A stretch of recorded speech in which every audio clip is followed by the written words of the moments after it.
முரண்பட்ட கருத்துக்கள், முற்றிப்போன பிளவுகள் ஏற்றுக்கொள்வோம். சோகப்படுத்தும் இழப்புக்கள், சோதனைக்கான அழைப்புக்கள் ஏற்றுக்கொள்வோம். சொல்லி புரியாத வாழ்க்கை, மௌனமாகி போன வார்த்தை ஏற்றுக்கொள்வோம்.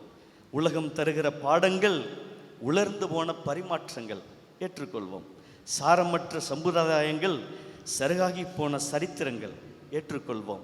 எதிர்பாராத ஏமாற்றங்கள், எதிர்பாராத நேரங்கள், எதிர்பாராத சோதனைகள், நினைத்து கூட பார்க்க முடியாத மனிதர்களிலிருந்து வரக்கூடிய கஷ்டங்கள், நினைத்து பார்க்க முடியாத இடங்களிலிருந்து நாம் அனுபவிக்கக்கூடிய போராட்டங்கள், நினைத்து கூட பார்க்க முடியாத நேரங்களிலிருந்து நாம் அனுபவிக்கிற எல்லா விதமான சோதனைகள் ஏற்றுக்கொள்வோம். துணிச்சலோடு சந்திப்போம்.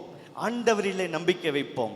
இந்த சோதனைகளை தாண்டி, இந்த போராட்டங்களை தாண்டி, நாம் சந்திக்கக்கூடிய கஷ்டங்களை தாண்டி, குடும்பத்திலே நாம் அனுபவிக்கக்கூடிய குழப்பங்களை தாண்டி, இந்த பிரச்சனைகளை தாண்டி ஆண்டவருடைய மாட்சியும் வல்லமையும் நமக்கு வெளிப்படும். அது நிச்சயம், அது உறுதி என்ற ஒரு வார்த்தையைத்தான் இன்றைய வாசகங்களும் வழிபாடும் நமக்கு சொல்லுகிறது.